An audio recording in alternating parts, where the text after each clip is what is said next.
എൻ്റെ അച്ഛന് ആ ബോഡിയിൽ നിന്നുകൊണ്ട് വീക്കായി അദ്ദേഹം ഏറ്റവും മരണസന്നദ്ധയിലേക്ക് പോകുന്ന അവസ്ഥയിലേക്കാണ് മാറ്റപ്പെട്ടത്. ജനങ്ങളിലേക്ക് എത്തിക്കുക എന്നുള്ള ഇഷ്യൂവുമായി ബന്ധപ്പെട്ട് ഒരുപാട് ഓൺലൈൻ മീഡിയ കൊട്ടാരക്കര ബേസ് ചെയ്ത് വിളിച്ചിട്ടുണ്ടായിരുന്നു. പക്ഷേ ഒരാൾ പോലും ഇത് ഒന്ന് എടുക്കാനോ ഇത് ചെയ്യാനോ തയ്യാറായിട്ടില്ല. മാധ്യമങ്ങളെന്നാൽ മാധ്യമങ്ങൾക്കെല്ലാം ഒരു നിലപാടുണ്ടാകും. പല പല വാർത്തയും അവർ സമീപിക്കുന്നത് പല പല നിലപാടുകളുടെ അടിസ്ഥാനത്തിലായിരിക്കും. ആ നിലപാടുകൾ വിസ്മയ എന്ന മാധ്യമത്തിന് പറയാൻ കഴിയില്ല. ശരിക്കും ഒരു തർക്കത്തിന് ശേഷമാണ് ഇവിടുന്ന് കൊണ്ടുപോകുന്നത്. നമ്മൾ അവരിവിടുന്ന് പോയതും വളരെ സ്നേഹത്തോടെ, മരിച്ചൊരു 10-13 ദിവസം കഴിഞ്ഞിട്ടാണ് ഇവിടെ ഒരു തർക്കമായിട്ട് വരുന്നത്. അതിൻ്റെ പുറകിൽ മറ്റാരോ ഉണ്ട്. എൻ്റെ അമ്മയുണ്ട്, എൻ്റെ ഭാര്യ, എൻ്റെ പെങ്ങൾ, എല്ലാവരും അവിടെ തന്നെ ഉണ്ട്. ആരോടും ഇവർ ഇതിനെക്കുറിച്ച് പറയുകയാവട്ടെ, നിങ്ങളുടെ അച്ഛന് ഇന്ന പ്രശ്നങ്ങളുണ്ടെന്ന് നമ്മളോട് തുറന്ന് പറയുകയാവട്ടെ ചെയ്തില്ല. ഒന്നും ഒരിക്കലും അല്ല. നമ്മളൊരു അച്ഛനെ ട്രീറ്റ് ചെയ്യുമ്പോൾ, ഏത് അച്ഛൻ ഏത് പേഷ്യൻറ്റിനെ ആയാലും നമ്മൾ ട്രീറ്റ് ചെയ്യുമ്പോൾ ഓരോ ആൻറ്റിബയോട്ടിക്കുകൾ മാറ്റുമ്പോൾ നമ്മൾ അവരെ അറിയിക്കും. അതിനകത്ത് ബേസ്ലെസ് ആയിട്ടാണ് ഈ വീഡിയോസ് വന്നിരിക്കുന്നത്. മരിച്ചു എന്ന്, ഇവിടെ കിടന്ന് മരിച്ചു എന്ന് പറയുന്നത് എങ്ങനെ ഇവിടെ കിടന്ന് മരിച്ചു? ഇവിടുന്ന് ആംബുലൻസിൽ പോയി കിംസ് ആശുപത്രി വെച്ചാണ് പുള്ളി മരണപ്പെട്ടിരിക്കുന്നത്. അച്ഛൻ വന്ന് നല്ല സിവിയർ ആയിട്ടുള്ള ചെസ്റ്റ് ഇൻഫെക്ഷനോടാണ് വരുന്നത്. അപ്പം ഇദ്ദേഹത്തിന് വരുമ്പോൾ തന്നെ നല്ല ന്യൂമോണിയ ഉണ്ടായിരുന്നു. അവർ നേരത്തെ പറയണമായിരുന്നു, അവർക്ക് പറ്റുന്നില്ലെങ്കിൽ അവർ നേരത്തെ പറയണമായിരുന്നു, നമ്മൾ വേറെ അങ്ങോട്ടേലും പോയിരുന്നു. ഇതിനെതിരെ പ്രവർത്തിക്കുന്ന ഒരു ഗൂഢശക്തികൾ ഇവിടെ ഉണ്ട്. പക്ഷേ ഞങ്ങൾ നല്ല പോലീസ് കേസ് കൊടുത്തിട്ടുണ്ട്. മാനനഷ്ടത്തിനൊരു 10 കോടി രൂപയ്ക്കാണ് ഇപ്പോൾ കൊടുക്കാൻ പോകുന്നത്. ഞങ്ങൾ ലീഗൽ അഡ്വക്കേറ്റ്സും ഒക്കെ ആയിട്ട് സംസാരിച്ചിട്ട് ബാക്കി കാര്യങ്ങൾ ശക്തമായ രീതിയിൽ ഞങ്ങൾ മുമ്പോട്ട് കൊണ്ടുപോകും. ഞാൻ നിൽക്കുന്നത് കൊല്ലം ജില്ലയിലെ കൊട്ടാരക്കരയിലാണ്. കൊട്ടാരക്കര കഴിഞ്ഞ 2 ആഴ്ചയ്ക്ക് മുമ്പ് ഞങ്ങൾ ഒരു വാർത്ത അത് പുറത്തുവിട്ടിരുന്നു. മാത്യു ജോൺ എന്ന ഒരു പിതാവിന്റെ മരണവുമായി ബന്ധപ്പെട്ടായിരുന്നു ആ വാർത്ത. അത് കൊട്ടാരക്കര വിജയ ഹോസ്പിറ്റലിന്റെ ചികിത്സാ പിഴവ് മൂലമാണ് ആ പിതാവ് മരണപ്പെട്ടത് എന്നായിരുന്നു. അങ്ങനെ മകന്റെ തർക്കവുമൊക്കെയായിരുന്നു വാർത്ത. എന്നാൽ ആ വാർത്തയ്ക്ക് പിന്നാലെ ഇന്ന് 2 ആഴ്ച പിന്നിടുമ്പോൾ വീണ്ടും കൊട്ടാരക്കര വിജയ ഹോസ്പിറ്റലിനെതിരെ ഗുരുതര ആരോപണം. നിങ്ങൾ കൊട്ടാരക്കര വിജയ ഹോസ്പിറ്റലിനെ തകർക്കുന്നതിന് വേണ്ടിയുള്ള ശ്രമമാണോ? ഞാൻ എന്തിനാണ് തകർക്കുന്നത്? ഞാനൊരു സാധാരണപ്പെട്ട ഒരാളാണ്. എൻ്റെ ജീവിതത്തിൽ ഉണ്ടായ ഒരു അനുഭവം അത് സമൂഹത്തോട് വിളിച്ചു പറയാൻ വേണ്ടി മാത്രമാണ് ഈ മീഡിയയുടെ മുന്നിൽ നിൽക്കുന്നത്. എന്താണ് കാരണം? എൻ്റെ അച്ഛന് ഒരു ശ്വാസമുട്ടുമായിട്ട് എൻ്റെ അനിയന്മാർ ഇവിടെ വിജയ ഹോസ്പിറ്റലിൽ കൊണ്ടുവന്നതാണ്. അന്ന് ICUലേക്ക് മാറ്റുന്ന സമയത്ത് അദ്ദേഹം പറഞ്ഞത് യാതൊരു ബുദ്ധിമുട്ടുമില്ലാതെ ഒരു 1-2 ദിവസം വെച്ച് ICUവിൽ ആ ട്രീറ്റ്മെൻറ്റ് കഴിഞ്ഞ ശേഷം നേരെ റൂമിലേക്ക് മാറ്റാം, യാതൊരു ബുദ്ധിമുട്ടുമില്ലാതെ നമുക്ക് അച്ഛനെ തിരിച്ച് നൽകാമെന്ന് ഉറപ്പ് തന്നതിൻ്റെ അടിസ്ഥാനത്തിലാണ് ഞാനിവിടെ അദ്ദേഹത്തെ കൊണ്ടുവരുന്നത്. അച്ഛനൊരു ശ്വാസമുട്ട് മാത്രമാണ് ഉണ്ടായിരുന്നത്. ശ്വാസമുട്ടുണ്ടായിരുന്നു. ആയുവിന് ആസ്മയല്ലായിരുന്നു, അദ്ദേഹത്തിന് ചെറിയ ശ്വാസമുട്ടുണ്ടായിരുന്നു. അത് ആയുരൊരു ഹോസ്പിറ്റലായിരുന്നു, പ്രൈവറ്റ് ഹോസ്പിറ്റലായിരുന്നു ട്രീറ്റ്മെൻറ്റ് ഉണ്ടായിരുന്നത്. അത് ഹയർ റെക്കമെൻഡേഷന് വേണ്ടി മീൻസ് മെഡിസിന് വേണ്ടി ഇവിടേക്ക് കൊടുത്തു വിട്ടതാണ്. അല്ല, ഇവിടെ വന്നപ്പോൾ തന്നെ അദ്ദേഹത്തിനെ പൂർണ്ണമായും തിരിച്ച് നൽകാമെന്നും വേറെ ബുദ്ധിമുട്ടുള്ളതെന്നും അദ്ദേഹം വളരെ നടന്ന് കയറി ഭക്ഷണം കഴിച്ച് ഞങ്ങളോട് സംസാരിച്ച് വന്ന മനുഷ്യനാണ്. അവിടുത്തെ CCTV നോക്കിക്കഴിഞ്ഞാൽ അറിയാൻ പറ്റും. അതിൻ്റെ ഫ്രണ്ട് ഓഫീസിൽ വന്ന് ഇരിപ്പുണ്ട്. നമ്മുടെ എൻക്വയറിയിൽ അവിടെ വന്ന് അദ്ദേഹം ഇരിപ്പുണ്ട്. അതിനുശേഷമാണ് ഡോക്ടർ വന്ന് ട്രീറ്റ്മെൻറ്റ് ചെയ്യാൻ വേണ്ടി പറയുന്നു. നേരെ ICUലേക്ക് മാറ്റുന്നു. ICUലേക്ക് മാറ്റിയ ശേഷം ദിനം പ്രതി അച്ഛന് CRP ലെവല് കൂടുകയും കുറയുകയും ചെയ്തുകൊണ്ടിരുന്നതാണ്. അവസാനം ഞാൻ അദ്ദേഹം ചോദിച്ചു, സാറേ എവിടെയെങ്കിലും ഞാൻ മാറ്റി അദ്ദേഹത്തെ കൊണ്ടുപോകേണ്ട ആവശ്യമുണ്ടോ? എനിക്ക് എൻ്റെ അച്ഛനെ തിരിച്ചു വേണമെന്ന് അദ്ദേഹം മുന്നിൽ നിന്ന് കരഞ്ഞുകൊണ്ട് ഞാൻ സംസാരിച്ചിരുന്നു. എൻ്റെ അച്ഛൻ അത്രയും പ്രിയപ്പെട്ടതായിരുന്നു. ഇത് അവരെ സംബന്ധിച്ച് 1000 രോഗികളിൽ ഒരു രോഗി മാത്രമാണ് ഒരു പേഷ്യൻ്റ് എന്ന് പറയുന്നത്. പക്ഷേ എൻ്റെ ഏറ്റവും പ്രിയപ്പെട്ടത്, ഞങ്ങളുടെ ഏറ്റവും പ്രിയപ്പെട്ടതാണ് നഷ്ടപ്പെട്ടത്. ഞാൻ അദ്ദേഹത്തോട് ചോദിച്ചു എന്തെങ്കിലും ചെയ്യാൻ പറ്റുമോ ചോദിച്ചു. അദ്ദേഹം ഒരു 4-ാം തീയതിയോട് ഞാൻ ചോദിക്കുമ്പോൾ അദ്ദേഹം 5-ാം തീയതി ഞാൻ ഏതെങ്കിലും എൻ്റെ ഫിനാൻഷ്യലി ഇത്ര ക്രൈസിസ് ഉണ്ട്, ഏതെങ്കിലും ഹോസ്പിറ്റലിലേക്ക് മാറ്റാനുള്ള കാര്യങ്ങൾ ചെയ്യണമോ എന്ന് ചോദിച്ചപ്പോഴത്തേന് അദ്ദേഹം ഒരു സമ്മറി എഴുതി തരുന്നു. ആ സമ്മറി എഴുതുന്ന ശേഷം അദ്ദേഹം അടുത്ത ദിവസം എന്നോട് പറയുന്നു 10ഓളം ആൻറ്റിബയോട്ടിക് അദ്ദേഹം കൾച്ചർ ചെയ്യാൻ വിടുന്നു. അച്ഛൻ്റെ ബോഡിയിലേക്ക് ഒന്നും എടുക്കാൻ പറ്റുന്നില്ല. അച്ഛന് ശേഷം അന്ന് രാത്രിയൊക്കെ ആയപ്പോഴത്തേന് ഏറ്റവും അവശതയിലേക്ക് പോവുകയും അദ്ദേഹം എന്നോട് പറഞ്ഞ ഒരു കാര്യം ചെയ്യൂ, നിങ്ങൾ ICUവിനടുത്തുള്ള ഏതെങ്കിലും ഒരു റൂമിലേക്ക് ഷിഫ്റ്റ് ചെയ്യണം. കാരണം എന്തെങ്കിലും ഒരു ആവശ്യം വന്നു കഴിഞ്ഞാൽ പറയാൻ പറ്റില്ല, അങ്ങോട്ട് മാറ്റണം. ഇനി നിങ്ങളുടെ അച്ഛന് ബെറ്റർ ട്രീറ്റ്മെൻ്റ് ഒന്നും ചെയ്യാൻ പറ്റില്ല, അച്ഛൻ മരണപ്പെടുമെന്നാണ്. ജീവനോട് ഇരിക്കുന്ന അച്ഛനെ മരണപ്പെടുമെന്ന് അദ്ദേഹം പറഞ്ഞത്. അത് ഒരു ഡോക്ടറാകുമ്പോൾ അദ്ദേഹം മെഡിക്കൽ എക്സ്പെർട്ടാണ്. അദ്ദേഹത്തിന്റെ ആരോഗ്യനിലയെ കുറിച്ച് പറയാൻ കഴിയുമല്ലോ. കഴിയും. പക്ഷേ ഒരു കാര്യമുണ്ട്, ഞാൻ കൊണ്ടുവരുന്ന എൻ്റെ അച്ഛന് ആ ബോഡിയിൽ നിന്നുകൊണ്ട് വീക്കായി അദ്ദേഹം ഏറ്റവും മരണസന്നദ്ധയിലേക്ക് പോകുന്ന അവസ്ഥയിലേക്കാണ് മാറ്റപ്പെട്ടത്. താങ്കളുടെ പേരെന്താണ്? ശ്രീകുമാർ എന്നാണ്. ശ്രീകുമാർ ഭായി, മനസ്സിലാക്കേണ്ടത് അച്ഛൻ നഷ്ടപ്പെട്ട വേദന നമുക്ക് മനസ്സിലാവും. പക്ഷേ ഈ പറയുന്ന കിടത്തിക്കൊണ്ടുവരുന്നവർ മാത്രമല്ല മരണപ്പെട്ടു പോകുന്നത്, നടന്നു വരുന്നവർ മരണപ്പെട്ടു പോകും. താങ്കളുടെ അച്ഛന് അത്തരത്തിൽ എന്തെങ്കിലും അസുഖം ഉണ്ടായി? ഒരു അസുഖവും എൻ്റെ അച്ഛനില്ല. ചെറിയ ശ്വാസമുട്ടുണ്ടെന്നല്ലാതെ എൻ്റെ അച്ഛന് വേറെ അസുഖമൊന്നുമില്ല. ഞങ്ങളുടെ വീട്ടിൽ അച്ഛൻ എല്ലാ ജോലിയും ചെയ്തുകൊണ്ടിരുന്ന അച്ഛനാണ്. ആയിക്കോട്ടെ. ഇവിടെ എവിടെയാണ് വിജയ ഹോസ്പിറ്റലിനെതിരെ നിങ്ങൾ ഈ ഒരു ആരോപണം ഉന്നയിക്കാനുള്ള കാരണം? അതായത് അദ്ദേഹത്തിന് വേണമെന്നുണ്ടെങ്കിൽ എന്നോട് ഈ 1000 രൂപയും 30,000 8,000 രൂപയും 9,000 രൂപയൊക്കെ കൊടുത്തുകൊണ്ട് ഓരോ മെഡിസിൻ എടുക്കുന്ന സമയത്ത് കൃത്യമായിട്ട് ഒരു കൺസേൺ വ്യക്തി എന്ന രീതിയിൽ അദ്ദേഹത്തിൻ്റെ ആരോഗ്യനിലയെ പറ്റിയും ആ മെഡിസിനെ പറ്റിയും അദ്ദേഹത്തിന് എന്നോട് ഷെയർ ചെയ്യാമായിരുന്നു. അദ്ദേഹത്തിന് വ്യക്തമായി എന്നോട് പറയാൻ പറ്റുമായിരുന്നു. അദ്ദേഹം അതൊന്നും അവസാന സ്റ്റേജ് വരെ കൊണ്ടുപോകേണ്ട ആവശ്യമുണ്ടായിരുന്നില്ല. 6-ാം തീയതിയാണ് അദ്ദേഹം എന്നോട് പറയുന്നത് അച്ഛന് മെഡിസിൻ ഒന്നും റെസ്പോണ്ട് ചെയ്യുന്നില്ല, നിങ്ങൾ എവിടെ കൊണ്ടുപോയാലും ഇതേ ട്രീറ്റ്മെന്റ് ഉള്ളത്. നേരെ ഞാനത് കിംസിലേക്ക് കൊണ്ടുപോകുന്നു. ഇവിടെ നിന്ന് നേരെ ഏകദേശം 2 ലക്ഷം രൂപയിൽ പുറത്ത്. ഞാനതിന്റെ കണക്ക് നോക്കിയാൽ ലക്ഷം 210. എന്തായാലും പിതാവ് മരണപ്പെട്ട ഒരു മകന്റെ സങ്കടം നമുക്ക് മനസ്സിലാകും. പക്ഷേ വിജയ ഹോസ്പിറ്റലിന് നേരെയുള്ള ദിനം പ്രതിയുള്ള ഈ ആരോപണങ്ങൾ ആ സ്ഥാപനം തകർക്കുന്നതിന് വേണ്ടിയാണോ എന്നുള്ള ചോദ്യമാണ് ഇവിടെ വരുന്നത്. താങ്കളൊക്കെ ഒരു ബന്ധുക്കളാണ് അല്ലേ? താങ്കൾക്ക് ഈ വിഷയത്തെക്കുറിച്ച് അറിയാം? എനിക്ക് വിഷയത്തിൽ ഞാൻ ഫോണിലൂടെയുള്ള ബന്ധമുള്ളൂ. കാരണം ഞാൻ ഗൾഫിലായിരുന്നു. അച്ഛൻ്റെ മരണം അറിഞ്ഞുകൊണ്ടാണ് ഞാൻ നിങ്ങൾ എന്താണ് ഈ വിജയ ഹോസ്പിറ്റലിനെതിരെ ആരോപണം ഉന്നയിക്കുന്നതെന്നാണ് ഞാൻ ചോദിക്കുന്നത്. നമുക്കുള്ള ആരോപണം എന്ന് പറഞ്ഞു കഴിഞ്ഞാൽ ശരിയായിട്ടുള്ള ട്രീറ്റ്മെൻറ്റ് അത് ഘട്ടം ഘട്ടമായി ആൻറ്റിബയോട്ടിക്കുകളെല്ലാം ഉപയോഗിക്കുമ്പോൾ ഞങ്ങളെ ഇൻഫോം ചെയ്തിട്ടേ ഇല്ല. ഞങ്ങൾ എല്ലാവരും അവിടെ തന്നെ ഉണ്ടായിരുന്നു. അപ്പോൾ അനിയനുണ്ട്, എൻ്റെ സഹോദരങ്ങൾ, അതായത് ചിറ്റപ്പൻ്റെ മക്കളുണ്ട്, എൻ്റെ അമ്മയുണ്ട്, എൻ്റെ ഭാര്യ, എൻ്റെ പെങ്ങൾ, എല്ലാവരും അവിടെ തന്നെ ഉണ്ട്.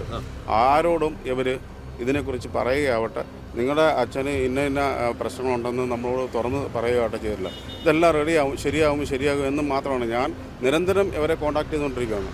അന്നേരമെല്ലാം എനിക്കറിയാൻ പറ്റുന്നത് വേറെ പ്രശ്നങ്ങളൊന്നുമില്ല. അത് ഒരു ഫ്രൈഡേയിൽ ഞാൻ വിളിക്കുമ്പോൾ ഞാൻ അച്ഛനുമായിട്ട് വളരെ ഇതായിട്ട് വീഡിയോ കോൾ ചെയ്ത് ഞങ്ങൾ സംസാരിക്കുകയാണ്. അച്ഛൻ അന്നേരം ആഹാരം കഴിക്കുന്നുണ്ട്, നല്ല ക്ലിയറായിട്ട് പിറ്റേന്ന് ഡിസ്ചാർജ് ആകും എന്നുള്ള കാര്യങ്ങളാണ് എന്നെ ധരിപ്പിക്കുന്നത്. പക്ഷേ പിറ്റേ ദിവസം നില വേറെ മാറുകയായിരുന്നു. വളരെ ഗുരുതരാവസ്ഥയിലേക്ക് എൻ്റെ അച്ഛൻ പോവുകയായിരുന്നു. താങ്കൾ പറയുന്നത് എനിക്ക് മനസ്സിലാവുന്ന ഈ ഒരു വിഷയത്തിൽ എനിക്ക് മനസ്സിലാകുന്നത് ഇവർ പറയുന്നത് ഇത്തരം പ്രശ്നമുണ്ടായിരുന്നെങ്കിൽ, ഇത്തരം ഗുരുതരം ആരോഗ്യ പ്രശ്നമുണ്ടായിരുന്നെങ്കിൽ താങ്കളോട് നേരത്തെ പറഞ്ഞിരുന്നെങ്കിൽ നിങ്ങൾ വിദഗ്ധമായ ഒരു ഹോസ്പിറ്റലിലേക്ക് അല്ലെങ്കിൽ വിദഗ്ധമായ ചികിത്സ നൽകുമായിരുന്നു എന്നാണ്. അങ്ങനെയാണ് പറയുന്നത്. തീർച്ചയായിട്ടും ഞങ്ങൾക്ക് അവിടെയാണ് നിങ്ങൾ ഇവരെ ഈ പറയുന്ന പറഞ്ഞു പറ്റിച്ചു അല്ലെങ്കിൽ വഞ്ചന കാണിച്ചു. വിശ്വാസവഞ്ചന തന്നെ. നിങ്ങളുടെ കയ്യിലെ പൈസ മേടിക്കുവാൻ വേണ്ടിയാണോ നിങ്ങൾ വിശ്വസിക്കുന്നത്? അത് അതിനെക്കുറിച്ച് നമുക്കറിയത്തില്ല. പക്ഷേ നമുക്ക് എന്തുകൊണ്ടാണ് അത് അവർ മറച്ചു വെച്ചത് എന്നുള്ള കാര്യം നമ്മൾ അതിനെക്കുറിച്ച് അത് അന്വേഷിക്കണമെങ്കിൽ ഞങ്ങൾ ആരും മെഡിക്കൽ എക്സ്പെർട്ട് അല്ല. താങ്കൾ മെഡിക്കൽ എക്സ്പെർട്ടാണോ? അല്ല. എങ്കിൽ പോസ്റ്റ്മോർട്ടം ചെയ്തോ? പോസ്റ്റ്മോർട്ടം വിജയാസിന്ന് നമ്മുടെ കിംസിന്ന് നേരെ അച്ഛനെ ഇങ്ങോട്ട് കൊണ്ടുവരികയായിരുന്നു. നേരെ വീട്ടിൽ കൊണ്ട് സംസ്കരിക്കുകയായിരുന്നു. ആ സംസ്കരിച്ചതിന് ശേഷമാണ് ശരിക്കും പറഞ്ഞാൽ ഞാൻ ഡോക്ടേഴ്സിനെ കാണാൻ വന്ന് കുറച്ച് ഇത് സമൂഹത്തിലേക്ക് എത്തിക്കണം. കാരണം വേറെ ഒന്നും കൊണ്ട് തന്നെയല്ല, ഒരുപാട് നിർദ്ധരായ ആളുകൾ ആശ്രയിക്കുന്നതാണ് ഒരു ഹോസ്പിറ്റൽ എന്ന് പറയുന്നത്. ആ ഹോസ്പിറ്റലിനെ സംബന്ധിച്ച് അവർക്കുള്ള ഒരാളുടെ ജീവനാണ് അവിടെ വരിക. അതിനുവേണ്ടി സ്വാഭാവികമായിട്ടും അവിടെ വരുന്ന സമയത്ത് അവർക്ക് ഏറ്റവും ബെറ്റർ ട്രീറ്റ്മെൻറ്റ് കിട്ടുമെന്നൊരു വിശ്വാസമാണ്. ഞാനും അങ്ങനെ തന്നെ വന്ന ഒരു വ്യക്തിയാണ്. പക്ഷേ ഇവിടുന്ന് ഞാൻ കൊണ്ടുപോകുന്നത് എൻ്റെ അച്ഛൻ്റെ ഏറ്റവും മോശമായ കണ്ടീഷനിലേക്ക് കിംസിലേക്ക് മാറ്റുന്ന സാഹചര്യം ഉണ്ടായത്. ഞാനിത് പുറം ലോകത്തോട് അറിയിക്കണം, പുറം ലോകത്തോട് പറയണം. അല്ലാതെ ഞാനൊരിക്കലും ഒരു വിജയാസുമായിട്ട് ഫൈറ്റ് ചെയ്യാൻ പറ്റുന്ന ഒരു സമ്പന്ന അടിത്തറയുള്ള വ്യക്തിയൊന്നുമല്ല. സാധാരണ എൻ്റെ അച്ഛൻ ഒരു കൂലിപ്പണിക്കാരനാണ്. അല്ല, സ്വാഭാവികമായിട്ടും നാളെ ഒരുപാട് ആളുകൾ ഇതുപോലെ ഒരു ബുദ്ധിമുട്ട് ഉണ്ടാവാതിരിക്കുക എന്ന ലക്ഷ്യം മാത്രമാണ് എന്നെ സംബന്ധിച്ച്. ഈ വാർത്ത പുറത്തുവിടുമ്പോൾ നമുക്ക് പറയാനുള്ളത് നഷ്ടപ്പെട്ടവന് മാത്രമേ അതിന്റെ വേദന അറിയൂ എന്ന് തന്നെയാണ് അല്ലേ? താങ്കളുടെ ആരായിരുന്നു? വല്യച്ഛനായിരുന്നു അല്ലേ? വളരെ സ്നേഹമായിരുന്നു. അദ്ദേഹത്തിന് എന്തെങ്കിലും അസുഖമുള്ളതായിട്ട് താങ്കൾക്ക് അറിയുമോ? ഇല്ല, അറിയില്ല. പ്രായത്തിൻ്റെതായിട്ടുള്ള എന്തുകൊണ്ടാണ് പിന്നെ ഇതുപോലുള്ള വലിയൊരു ഒരു ഹോസ്പിറ്റലിലേക്ക് കൊണ്ടുവരേണ്ട ആവശ്യം? ചേട്ടത്തി പ്രഗ്നന്റ് ആയിട്ട് ഡെലിവറി മറ്റു കാര്യങ്ങളൊക്കെ ഈ ഹോസ്പിറ്റലിൽ തന്നെയായിരുന്നു. അപ്പം വല്യച്ഛനെ കൊണ്ടുവരുന്ന സമയത്ത് തന്നെ മോൻ ഇവിടെ ഉണ്ടായിരുന്നു, ചേട്ടൻ്റെ മോൻ ഇവിടെ ഉണ്ടായിരുന്നു. അപ്പം പല ഹോസ്പിറ്റലിലേക്ക് കൊണ്ടുപോകണ്ടെന്ന് വിചാരിച്ചിട്ടാണ് ശരിക്കും ഞങ്ങൾ ഈ ഒരു ഹോസ്പിറ്റലിൽ തന്നെ കൊണ്ടുവന്നത്. അതെ, ഈ പറയുന്ന ഇദ്ദേഹത്തിന്റെ ഭാര്യ അവിടെ ഡെലിവറി ബന്ധപ്പെട്ട ഹോസ്പിറ്റലായിരുന്നു. അതിനുശേഷം മകൻ ഹോസ്പിറ്റലിലേക്ക് കൊണ്ടുപോകണ്ടെന്ന് വിചാരിച്ചാണ് അവിടെ തന്നെ ഒരാൾ തന്നെ ബൈസ്റ്റാൻഡർ ആയിട്ട് ഉണ്ടായിരുന്നുള്ളൂ ആ സമയത്ത്.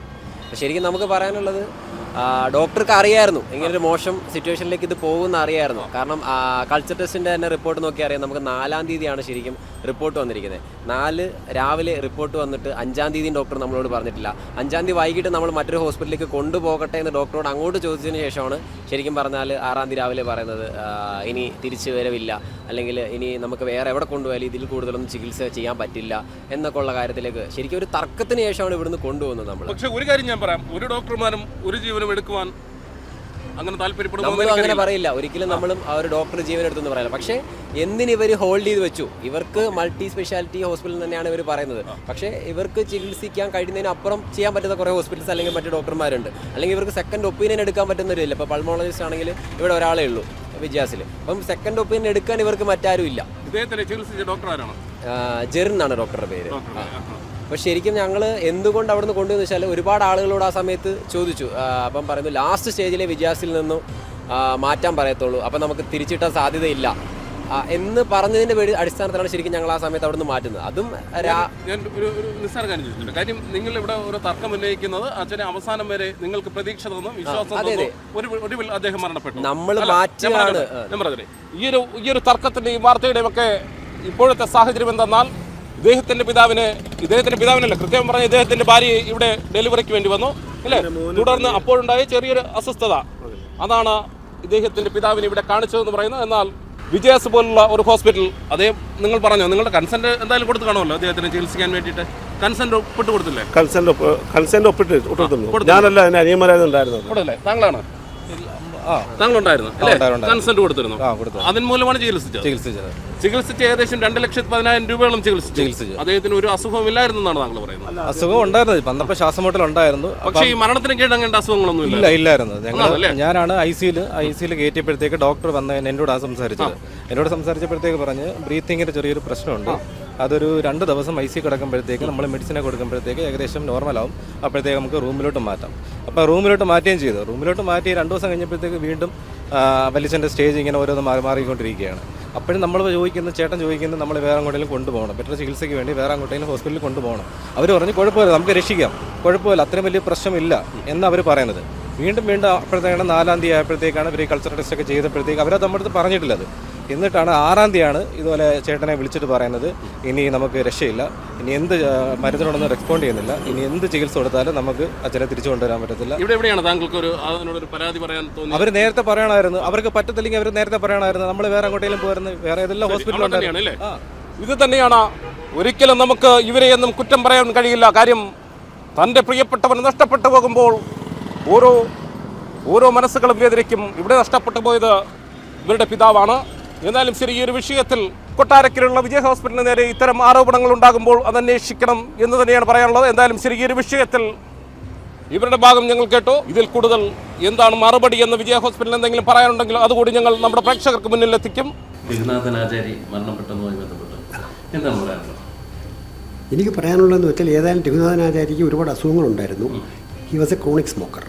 പിന്നെ ഇവിടെ വന്നപ്പോൾ തന്നെ എംഫൈസിമ എന്നൊരു അസുഖം ഉണ്ടായിരുന്നു. അല്ല, ഒരിക്കലുമല്ല. നമ്മളിങ്ങനെ, കാരണം നമ്മൾ ഫയലിൽ എഴുതി വെക്കും ഏത് പേഷ്യൻ്റ് ആണെങ്കിലും അദ്ദേഹത്തിന് എന്തൊക്കെ അസുഖങ്ങളുണ്ടെന്ന് നമ്മൾ അറിഞ്ഞിട്ടെങ്കിലല്ലേ നമുക്ക് ചികിത്സിക്കാൻ പറ്റത്തുള്ളൂ. അപ്പോൾ അവർ തന്നെ പറഞ്ഞാൽ നമ്മൾ ഫയലിലെല്ലാം റെക്കോർഡ് ചെയ്ത് വെച്ചിട്ടുണ്ട്. അപ്പം അദ്ദേഹത്തിന് ഇപ്പം ഉദാഹരണം പറഞ്ഞാൽ ഒരു ക്രോണിക് ലിവർ ഡിസീസ് പേഷ്യൻ്റ് വരുന്നു. ആ പേഷ്യൻറ്റിന് നമുക്ക് എത്ര ചികിത്സിച്ചാലും ഒരു പക്ഷേ ഭേദമാകണമെന്നില്ല. അത് ക്രോണിസിറ്റിയാണ്. സ്മോക്കറായിരുന്നു, അദ്ദേഹത്തിന് പണ്ട് ആസ്മയും അങ്ങനെയുള്ള സംഭവങ്ങളും എല്ലാം ഉണ്ടായിരുന്നു എന്നുള്ളതാണ് ഡോക്ടർ ജെറിൻ പറഞ്ഞിട്ടുള്ളത്. പിന്നെ അവർ പറയുന്നതിന് എനിക്കിതിനകത്ത് ഒട്ടും അങ്ങോട്ട് അംഗീകരിക്കാൻ പറ്റാത്തൊരു കാര്യം, അവർ പറയുന്നത് ഇവിടെ അത് മനഃപൂർവ്വം പറയുന്നതാണ്, ഇവിടെ നടന്നു വന്നു തിരിച്ച് ഡെഡ് ബോഡിയായിട്ട് പോയെന്ന്. ഇവിടെ നിന്ന് അവർ തന്നെ റെഫറൻസ് മേടിച്ച് അവർ കിംസ് ഹോസ്പിറ്റലിൽ കൊണ്ടുപോയി അവിടെ വെന്റിലേറ്ററിൽ 2 ദിവസം കിടന്നു. അങ്ങനെയാണ് അദ്ദേഹം മരിക്കുന്നത്.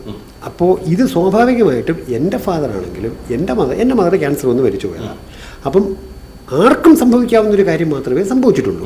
പക്ഷേ ഇത് മനഃപൂർവ്വം കുത്തിപ്പൊക്കി ഈ വളർന്നു വരുന്ന വിജയ ആശുപത്രിയെ തകർക്കാൻ കുറച്ച് ഗൂഢസംഘങ്ങൾ ശ്രമിക്കുന്നതുകൊണ്ട് മാത്രമാണ് ഇങ്ങനെ സംഭവിക്കുന്നത്.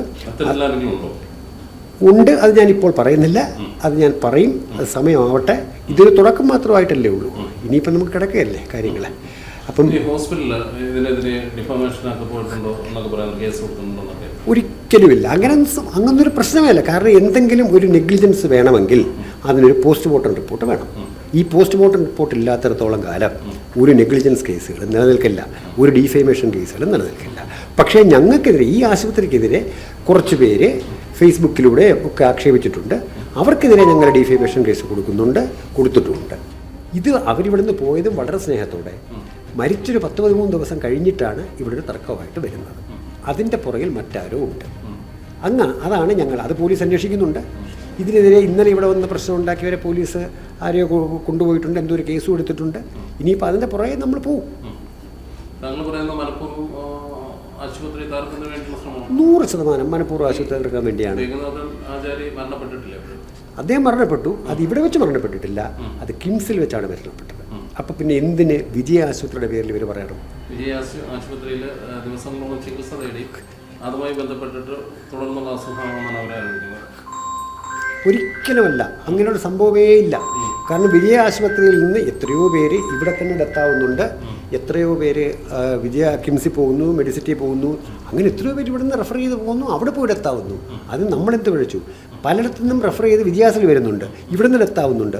നമ്മളൊരിക്കലും മറ്റേ ആശുപത്രിയെ കുറ്റം പറയുന്നില്ലല്ലോ, നമ്മൾ കുറ്റം പറയാറുമില്ല. ഇത് മനഃപൂർവ്വം, അതുകൊണ്ട് മനഃപൂർവ്വം വിജയാസിനെ തരം താഴ്ത്തി കാണിക്കാൻ വേണ്ടി മാത്രം ചെയ്യുന്നൊരു പരിപാടിയാണ്. 2, ഇവിടെ നല്ലൊരു ആശുപത്രി എന്ന് പറയുമ്പോൾ ആർക്കും എപ്പോഴും വരാൻ പറ്റുന്ന ഒരു പെട്ടെന്ന് വന്ന് കയറി നല്ല രീതിയിൽ ചികിത്സ കിട്ടാൻ പറ്റുന്ന ഒരാശുപത്രിയാണ് വിജയാസ്. ഈ ഒരു ഇഷ്യൂവിൽ ഞങ്ങൾക്ക് എന്തെങ്കിലും വ്യക്തമായി പറയണമെന്നുണ്ടെങ്കിൽ അതിൻ്റെ പോസ്റ്റ്മോർട്ടം റിപ്പോർട്ട് കിട്ടും. അത് കിട്ടിയതിന് ശേഷം ഞങ്ങൾക്ക് പ്രതികരിക്കാൻ പറ്റും. ഇതൊരു മെഡിക്കൽ ലീഗൽ കേസ് എന്നാണ് അവർ പറയപ്പെടുന്നത്. ചികിത്സാ പിഴവെന്ന് പറഞ്ഞു കഴിഞ്ഞാൽ മെഡിക്കൽ നെഗ്ലിജൻസാണ്. മെഡിക്കൽ നെഗ്ലിജൻസിന് കൺക്ലൂഷൻ കിട്ടണമെന്നുണ്ടെങ്കിൽ ഒരു പേഷ്യൻറ്റ് മരിക്കുകയുണ്ടായെങ്കിൽ അതിൻ്റെ പോസ്റ്റ്മോർട്ടം റിപ്പോർട്ടാണ് അതിനകത്ത് അൾട്ടിമേറ്റ് എവിഡൻസ്. ഞങ്ങളത് കിട്ടിയിട്ട് പ്രതികരിക്കാം. ഇനി അടുത്തതായിട്ട് നിങ്ങൾ ചോദിച്ചു ഇപ്പോൾ എന്താണ് അടുപ്പിച്ച പ്രശ്നങ്ങൾ വരുന്നത്. ഇതിനകത്ത് ഞങ്ങൾക്ക് പറയാനുള്ളത് വളരെ അടുത്തായിട്ട് കണ്ടുവരുന്ന ഒരു പ്രവണതയാണ്. വളരെ അടുത്തായിട്ട് കുറച്ച് പേർന്ന് ചേർന്ന് ഹോസ്പിറ്റലിനെ ഡിഫെയിം ചെയ്യാനായി ശ്രമിക്കുന്നു. അതിനായിട്ട് ഞങ്ങൾ ഡിഫമേഷൻ കേസ് ഫയൽ ചെയ്തിട്ടുണ്ട്. ഞങ്ങൾ ശക്തമായ അതിനുള്ള പ്രതികരണം ഉണ്ടാവും, ലീഗൽ കോൺസിക്വൻസസും ഉണ്ടാവുന്നതായിരിക്കും. എത്ര കോടി രൂപയ്ക്കാണ് നിങ്ങൾ? 10 കോടി രൂപയ്ക്കാണ് ഡിഫമേഷൻ ഫയൽ ചെയ്തിരിക്കുന്നത്. താങ്കളുടെ ഈ സ്ഥാപനത്തിനെതിരെ അല്ലെങ്കിൽ പ്രവർത്തിക്കുന്ന റെപ്യൂട്ടേഷൻ തകർക്കുന്നു. അതെ, അത് വ്യക്തമായി കാണാമല്ലോ. അതിനകത്ത് ബേസ്ലെസ് ആയിട്ടാണ് ഈ വീഡിയോസ് വന്നിരിക്കുന്നത്. മരിച്ചു എന്ന്, ഇവിടെ കിടന്ന് മരിച്ചു എന്ന് പറയുന്നത് എങ്ങനെ ഇവിടെ കിടന്ന് മരിച്ചു? ഇവിടുന്ന് ആംബുലൻസിൽ പോയി കിംസ് ആശുപത്രി വെച്ചാണ് പുള്ളി മരണപ്പെട്ടിരിക്കുന്നത്. അവിടെ വെച്ച് എന്താ സംഭവിച്ചത്? ഇവിടുത്തെ ചികിത്സാ പിഴവ് മൂലം മരിച്ചു. ഇവിടുന്ന് ഡെഡ് ബോഡിയായി കൊണ്ടുപോയി എന്നാ പറഞ്ഞിരിക്കുന്നത്. അതിന്റെ ക്ലിപ്പ് ഇവിടെ സർക്കുലേറ്റ് ചെയ്യുന്നുണ്ടല്ലോ. ഇവിടുന്ന് മരിച്ചിട്ടല്ല പോയത്. പിന്നെ അവിടെ ഈ ചികിത്സാ പിഴവായി ഉണ്ടായോ ഇല്ലയോ എന്ന് അറിയണമെന്നുണ്ടെങ്കിൽ പോസ്റ്റ്മോർട്ടം റിപ്പോർട്ട് വരും. ഞാൻ ഡോക്ടർ ജെറൻ വർഗീസ്, വിജയ ഹോസ്പിറ്റലിലെ പൾമനോളജിസ്റ്റാണ്. അതെ, ഈ നമ്മുടെ രഘുനാഥൻ ആചാരി നമ്മുടെ ഒത്തിരി വേണ്ടപ്പെട്ട ഒരു അച്ഛൻ തന്നെയായിരുന്നു. കുറച്ച് നാൾ നമ്മുടെ കൂടെ തന്നെ ഒരു കോഴ്സ് എടുത്ത് രക്ഷപ്പെട്ട ഒരു അവസ്ഥയിലേക്ക് തിരിച്ചു വന്നിട്ട് സെക്കൻഡറി ഇൻഫെക്ഷൻ വന്ന് വീണ്ടും മോശമായ ഒരു കണ്ടീഷനിലോട്ട് പോയി വീണ്ടും ICUയിലേക്ക് മാറ്റേണ്ടി വന്ന ഒരു അച്ഛനാണ്. അപ്പം ഈ അച്ഛൻ്റെ വീട്ടിൽ എല്ലാവർക്കും പനിയായിട്ട് കൊച്ചുമോൻ അഡ്മിറ്റായിരുന്നു ഇതേ ഹോസ്പിറ്റലിൽ. അച്ഛൻ വന്ന് നല്ല സിവിയർ ആയിട്ടുള്ള ചെസ്റ്റ് ഇൻഫെക്ഷനോടാണ് വരുന്നത്. 2 ദിവസത്തിന് ശേഷം ഇതേ അച്ഛൻ്റെ വൈഫ് അതേ റൂമിൽ തന്നെ ICUയിൽ നിന്ന് ഇദ്ദേഹത്തിനെ റൂമിലോട്ട് മാറ്റുമ്പോൾ അമ്മയെ അഡ്മിറ്റ് ആക്കുന്നു. അപ്പം ഇദ്ദേഹത്തിന് വരുമ്പോൾ തന്നെ നല്ല ന്യൂമോണിയ ഉണ്ടായിരുന്നു. അപ്പം CRP എന്ന് പറയുന്ന ഇൻഫെക്ഷൻ്റെ കൗണ്ട് 170 ഉണ്ടായിരുന്നു എന്ന് മകൻ തന്നെ അവകാശപ്പെടുന്നുണ്ട്. നേരത്തെ നിങ്ങൾ പറഞ്ഞ വീഡിയോയിൽ 170, അതിൻ്റെ നോർമൽ ലെവൽ 6 0 to 6. അപ്പം ചെറിയ ശ്വാസം മുട്ടലും CRP 170 ഉള്ളൂ വരുന്ന സമയത്ത് എന്ന് പറയുന്നത് തന്നെ ബ്ലഡിൽ ഇൻഫെക്ഷൻ 30 ഇരട്ടി അപ്പം തന്നെ ആയി എന്നുള്ളതാണ് കാണിക്കുന്നത്. അതുപോലെ ആയൂർ ഒരു നല്ലൊരു ഹോസ്പിറ്റലിൽ അവർ 10 ദിവസത്തോളം പല ദിവസം മരുന്ന് കഴിച്ചിരുന്നു എന്ന് അവർ പറയുന്നുണ്ട്. അപ്പോൾ അങ്ങനെ പറയുമ്പോൾ 10 ദിവസം തന്നെ ഈ ശ്വാസം മുട്ടൽ നിൽക്കുന്നില്ല. അതിലുപരി ഇതിൻ്റെ CT റിപ്പോർട്ടെല്ലാം വന്നതിൽ 2 സൈഡിലും ലങ്സിൽ ന്യൂമോണിയ ഉണ്ടെന്നായിട്ട് കാണിക്കുന്നു. നേരത്തെ പുകവലി കാരണമുള്ള COPD എന്ന് പറഞ്ഞൊരു അസുഖം ഓൾറെഡി അച്ഛനുള്ളതായിട്ടും എംഫിസിമ എന്നൊരു അസുഖം ഇതിന് കൂടെ ഉണ്ടായിരുന്നതാണെന്നും CTയിൽ കാണിക്കുന്നുണ്ട്. അപ്പോൾ ചെസ്റ്റിൽ ഒരു ചെറിയ ഇൻഫെക്ഷൻ വന്നാൽ പോലും അത് സിവിയർ ആവാൻ സാധ്യതയുണ്ട് അങ്ങനെയുള്ളവർക്ക്. അപ്പോൾ ഇത് 170 നിൽക്കുന്ന CRP 270 വരെ കൂടുന്ന അവസ്ഥയും പിന്നീട് ആൻറ്റിബയോട്ടിക്കുകൾ റെസ്പോണ്ട് ചെയ്ത് 20 വരെ കുറഞ്ഞ അവസ്ഥയും ഈ അച്ഛൻ ഉണ്ടായിട്ടുണ്ട്. എല്ലാ രേഖകളും ഉണ്ട്. ഇന്ന് നമ്മൾ പ്രസ് ക്ലബ്ബിൽ എല്ലാം അത് കൊടുക്കുന്നുണ്ട്. നമ്മുടെ ഫയലിൽ എല്ലാ രേഖകളും ഉണ്ട്. ആദ്യത്തെ 2 ദിവസം അച്ഛൻ വരുമ്പോൾ അത് നേരെ ICUയിലോട്ട് തന്നെയാണ് പോകുന്നത്. BiPAP വെന്റിലേറ്റർ മെഷീനിൻ്റെ സഹായത്തോടാണ് അച്ഛൻ നിൽക്കുന്നത്. അപ്പോൾ അന്ന് 2 ദിവസം കൊണ്ട് ഈ CRP ലെവൽ 270 വരെ കൂടിയിട്ട് കുറഞ്ഞു തുടങ്ങിയ അവസ്ഥയിലാണ് നമ്മൾ റൂമിലോട്ട് മാറ്റുന്നത്. റൂമിൽ നിന്ന് 5 ദിവസം കൊണ്ട് ആൻറ്റിബയോട്ടിക്കുകളുണ്ട്. ഇത് 20 ചില്ലുവാനൊരു ലെവലിലോട്ട് വന്നു. അത്രയും ഇമ്പ്രൂവ്മെൻറ്റ് വരുന്നുണ്ട്. വന്നിട്ട് നമ്മൾ ഡിസ്ചാർജ് പ്ലാൻ ചെയ്യുമ്പോൾ ഡോസ് കുറച്ച് ഓറൽ ടാബ്ലറ്റുകളോട് മാറ്റുമ്പോൾ വീണ്ടും അണുക്കൾ ഒരു ഇൻഫെക്ഷനായിട്ട് തിരിച്ചു വരുന്നു. അപ്പം ഇവർ പല രീതിയിൽ പറയുന്നുണ്ട്. 10 ആൻറ്റിബയോട്ടിക്കുകൾ കുത്തിവെച്ച് ഇഞ്ചക്ഷൻ കൊടുത്ത് അതൊന്നും ഇവരോട് സംസാരിച്ചിട്ടില്ല. അങ്ങനെ ഒന്നും ഒരിക്കലും അല്ല. നമ്മളൊരു അച്ഛനെ ട്രീറ്റ് ചെയ്യുമ്പോൾ ഏത് പേഷ്യൻറ്റിനെ ആയാലും നമ്മൾ ട്രീറ്റ് ചെയ്യുമ്പോൾ ഓരോ ആൻറ്റിബയോട്ടിക്കുകൾ മാറ്റുമ്പോൾ നമ്മൾ അവരെ അറിയിക്കും. അച്ഛൻ്റെ കേസിൽ നമ്മൾ ഒരു ഇഞ്ചക്ഷൻ ആൻറ്റിബയോട്ടിക്കും ഒരു നെബുലൈസ്ഡ് ആൻറ്റിബയോട്ടിക്കും മാത്രമാണ് തുടങ്ങിയിരിക്കുന്നത്. അത് ഇമ്പ്രൂവ്മെൻറ്റ് കിട്ടിയത് കൊണ്ട് നമ്മളത് മാറ്റിയിട്ടുമില്ല. 5ാമത്തെ ദിവസം വരെയും അത് തന്നെയാണ് കണ്ടിന്യൂ ചെയ്തത്. CRP ലെവൽ 20 വരെ താന്നു. എന്നിട്ട് നമ്മളത് ഓറൽ ടാബ്ലറ്റ് ആക്കി മാറ്റിയിട്ടുണ്ട്. പിന്നീട് അച്ഛൻ ബുദ്ധിമുട്ട് പിന്നെയും കൂടുമ്പോൾ നമ്മൾ ഇതേ ആൻറ്റിബയോട്ടിക് തന്നെ റീസ്റ്റാർട്ട് ചെയ്തു, അതിലും ഇമ്പ്രൂവ്മെൻറ്റ് വന്നു. അപ്പോൾ ആദ്യമേ കൾച്ചറൽ വിട്ടതിനകത്ത് അണുക്കളെ കിട്ടിയിട്ടില്ല എന്ന് വെച്ചാൽ നമുക്ക് ആ ഒരു ചേഞ്ച് വരുത്താൻ പറ്റിയിട്ടില്ല ആൻറ്റിബയോട്ടിക്കിൽ. പക്ഷേ അതിൽ ഇമ്പ്രൂവ്മെൻറ്റ് വരാതെ അല്ലെങ്കിൽ ഇമ്പ്രൂവ്മെൻറ്റ് വന്നിട്ട് വീണ്ടും ഒന്ന് മോശമാകുമ്പോൾ നമ്മൾ രണ്ടാമത്തെ വിട്ട കൾച്ചറിൽ ക്ലബ്സിയെല്ല വരാട് വന്നു. അത് എല്ലാ ആൻറ്റിബയോട്ടികൾക്കും റെസിസ്റ്റൻ്റ് ആയിട്ടാണ് വന്നേക്കുന്നത്. അപ്പോൾ അതിൻ്റെ റിപ്പോർട്ടെല്ലാം നമ്മുടെ കയ്യിലുണ്ട്. താങ്കളുടെ പേഷ്യൻ്റ് ആയിരുന്നു അദ്ദേഹം? അതെ, ഉറപ്പായിട്ടും. അപ്പോൾ എന്തുകൊണ്ടായിരിക്കും ഡിസ്ചാർജ് വാങ്ങി മറ്റൊരു ഹോസ്പിറ്റലിലേക്ക് അദ്ദേഹം കൊണ്ടുപോകേണ്ടി വന്നത്? നമുക്ക് ആദ്യത്തെ ഒരു ഇമ്പ്രൂവ്മെൻറ്റ് വന്നു, എന്നിട്ട് അദ്ദേഹത്തിന് ചെറിയൊരു ശ്വാസം മുട്ടൽ കാര്യങ്ങൾ പിന്നെയും വന്നപ്പോൾ നമ്മൾ അദ്ദേഹത്തിനെ ICUവിൻ്റെ സൈഡ് റൂമിലേക്കും ആവശ്യം വരുവാണെങ്കിൽ ICUവിൽ വെന്റിലേറ്റർ ഫെസിലിറ്റിയിലോട്ടും ഇദ്ദേഹത്തിന് റൂമിൽ വെച്ച് തന്നെ നമ്മൾ ബൈപ്പാപ്പ് വെന്റിലേറ്റർ കൊടുത്തുകൊണ്ടിരിക്കുന്നുണ്ട് പല ദിവസങ്ങളിൽ. അപ്പോൾ നമുക്ക് ICUവിലോട്ട് മാറ്റാനുള്ള ഒരു കാര്യങ്ങളെല്ലാം സംസാരിച്ചിരുന്നു. അതിന് തൊട്ട് മുമ്പത്തെ ദിവസം രാത്രി തന്നെ ഇദ്ദേഹത്തിന് ചെറുതായിട്ട് ബ്ലഡ് വരുന്ന ഒരു അവസ്ഥ വന്നിരുന്നു കഫത്തിൽ. അന്ന് ICU ഷിഫ്റ്റ് പറഞ്ഞപ്പോൾ അച്ഛനും അമ്മയായിരുന്നു രാത്രിയിൽ ഉണ്ടായിരുന്നത്. അപ്പോൾ അമ്മയോടും അച്ഛനോടും പറഞ്ഞപ്പോൾ അവർക്ക് മനസ്സിലാവഞ്ഞിട്ടാണോ അതോ അവർ കോപ്പറേറ്റ് ചെയ്യാത്തതുകൊണ്ടാണെന്ന് അറിയില്ല, ICUവിലോട്ട് പോകാൻ സമ്മതിക്കുന്നില്ലായിരുന്നു. അടുത്ത ദിവസം മകൻ വീണ്ടും വന്നപ്പോൾ നമ്മൾ എല്ലാ കാര്യങ്ങളും ഓരോ ദിവസം സംസാരിക്കുന്നുണ്ടായിരുന്നു. അന്നും വീണ്ടും മകനോട് സംസാരിച്ച് അദ്ദേഹം ICUവിലേക്ക് ഷിഫ്റ്റ് ചെയ്യാൻ റെഡിയുമായിരുന്നു. എന്നിട്ട് ഒരു 2 മണിക്കൂറിൻ്റെ അവരുടെ ആലോചനയ്ക്ക് ശേഷം അവർക്കൊരു വീണ്ടും വേറൊരു ഹോസ്പിറ്റലിലേക്ക് പോയി നോക്കിക്കോട്ടെ എന്നുള്ള രീതിയിൽ വളരെ സ്വീറ്റായിട്ടാണ് നമ്മൾ ഇവിടെ നിന്നെല്ലാം അവരുമായിട്ട് സംസാരിച്ചത്, അവരിങ്ങോട്ട് സംസാരിച്ചത്. ഒരു തർക്കവും ഇല്ലായിരുന്നു. നമ്മൾ എല്ലാ കാര്യങ്ങളും ഡീറ്റെയിൽസ് എഴുതി കൊടുത്തിട്ടുണ്ട്. ഇദ്ദേഹത്തിന് ഞങ്ങളോട് പറഞ്ഞത് അങ്ങനെയല്ല. ഞങ്ങളോട് പറഞ്ഞതെന്ന് പറയുന്നത് ഈ ഒരു ഓരോ ദിവസവും താങ്കൾ അവർക്ക് വലിയ പ്രതീക്ഷ കൊടുത്തിരുന്നു എന്നാണ്. പ്രതീക്ഷ കൊടുത്തിരുന്നു, ഇദ്ദേഹത്തിന് രോഗം സുഖപ്പെടുമെന്ന് ഒരു വലിയൊരു ആത്മവിശ്വാസം കൊടുത്തിരുന്നു. ഒടുവിൽ ഇവരുടെ കയ്യിൽ നിന്ന് ഏകദേശം 2,10,000 രൂപയോളം ചികിത്സയ്ക്ക് വേണ്ടിയുള്ള പിന്നീട് പൈസ ഇല്ലാത്ത ആ സാഹചര്യത്തിൽ അദ്ദേഹത്തിന് അസുഖം കൂടി പിന്നീട് അവർ മറ്റൊരു ഹോസ്പിറ്റലിലേക്ക് കൊണ്ടുപോവുകയാണ്. ഉറപ്പായിട്ടും നമ്മുടെ ഒരു രോഗി ഇമ്പ്രൂവ് ചെയ്ത് വരുമ്പോൾ നമ്മൾ പ്രതീക്ഷ കൊടുക്കണം. കാരണം അവരുടെ ഒരു ആശ്വാസമാണല്ലോ അവരുടെ ഒച്ച എന്ന് പറയുന്നത്. ആദ്യത്തെ 2 ദിവസം ICUവിൽ കിടന്നിട്ട് പിന്നെ 3ാമത്തെ ദിവസം റൂമിലോട്ട് മാറ്റേണ്ട ലെവലിലേക്ക് ഇദ്ദേഹത്തിൻ്റെ CRP അവസ്ഥ ഇമ്പ്രൂവ് ചെയ്ത് വരുമ്പോൾ ഉറപ്പായിട്ടും നമ്മൾ ആ ആശ്വാസം അവരോട് പങ്കിടും. എന്നിട്ട് 5ാമത്തെ ദിവസം വരെയും ഇദ്ദേഹത്തിൻ്റെ CRP ലെവലുകൾ, അതായത് ഇൻഫെക്ഷൻ്റെ കൗണ്ടുകൾ കുറഞ്ഞുകൊണ്ടിരുന്നു. പെട്ടെന്ന് 6ാമത്തെ ദിവസമായപ്പോൾ നമ്മൾ ഡിസ്ചാർജിന് വേണ്ടി ടാബ്ലറ്റ് ഫോമിലോട്ട് മാറ്റുമ്പോഴാണ് കൂടുന്നത്. എന്തുകൊണ്ടാണ് നിരന്തരം വിജയ ഹോസ്പിറ്റലിനെതിരെ ആരോപണങ്ങളിലേക്ക്? നമ്മൾ 25 വർഷമായിട്ട് ചെറിയ രീതിയിൽ വളർന്നു വരുന്ന ഹോസ്പിറ്റലാണ്. അപ്പം ഇനി ആർക്കെങ്കിലും അതിൽ എന്തെങ്കിലും വിഷമതകളുള്ളവർ ഞങ്ങൾക്കെതിരെ എന്തെങ്കിലും ഗൂഢമായ ഉദ്ദേശത്തോടെ എന്തെങ്കിലും പ്രവൃത്തി ചെയ്യുന്നതാകാം. അപ്പോൾ അതിന് വേണ്ടിയിട്ടുള്ള അന്വേഷണത്തിന് വേണ്ടിയിട്ട് ഞങ്ങൾ ലീഗൽ ഒപ്പീനിയൻ എടുത്തിട്ടുണ്ട്, പോലീസിൽ പെറ്റീഷൻ കൊടുത്തിട്ടുണ്ട്.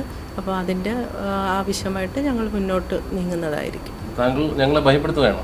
ഞങ്ങളെ ഭയപ്പെടുത്തുമല്ല, നമ്മൾ സത്യസന്ധമായിട്ട് പറഞ്ഞത്. ഞങ്ങൾ മാധ്യമ പ്രവർത്തനം ചെയ്യുന്നതുകൊണ്ട് നിങ്ങൾക്ക് അല്ല, അങ്ങനെയില്ല, എഗനിസ്റ്റ് ഒന്നുമല്ല. നിങ്ങൾ ഇപ്പം ഓൺലൈൻ മീഡിയയും പത്രമാധ്യമങ്ങളും അല്ലേ എല്ലാ കാര്യങ്ങളും വെളിയിൽ അറിയിക്കുന്നത് തീരുമാനിക്കുന്നതെന്നല്ല. അപ്പോൾ അത് ചിലത് സത്യം ഉണ്ടാവും, ചിലത് സത്യസന്ധമല്ലായിരിക്കും. നിങ്ങളുടെ ഭാഗത്ത് തെറ്റില്ല എന്നാണോ? ഞങ്ങളുടെ ഭാഗത്ത് തെറ്റില്ല. നിങ്ങളുടെ ഭാഗത്ത് തെറ്റുകൊണ്ടാണ് ഇത്തരം ഈ ചികിത്സാ പിഴവുകൊണ്ടാണ് അദ്ദേഹം മരണപ്പെട്ടതെന്നാണ് അതൊരു ആരോപണമല്ലേ, തെളിവില്ലല്ലോ അതിന്, ആരോപണമല്ലേ. എനിക്ക് പിന്നിൽ നിൽക്കുന്നത് കൊട്ടാരക്കര വിജയ ഹോസ്പിറ്റലിന്റെ ബന്ധപ്പെട്ടവരാണ്. അവരോട് ഞങ്ങൾ ചോദിച്ചു നിങ്ങൾക്ക് ഈ വിഷയത്തിൽ എന്തെങ്കിലും പറയാനുണ്ടോ എന്ന്. എന്നാൽ പോസ്റ്റ്മോർട്ടം റിപ്പോർട്ട് വന്നതിന് ശേഷം മാത്രമേ ഈ വിഷയത്തെക്കുറിച്ച് കൂടുതൽ പറയാനുള്ളൂ എന്നാണ് ഇവർക്ക് പറയാനുള്ളത്. കൊല്ലം ജില്ലയിലെ കൊട്ടാരക്കരയിൽ നിന്നും ക്യാമറമാൻ അരുൺ സാഗറിനൊപ്പം രജിത് കാര്യത്തിൽ, വിസ്വാനോസ്.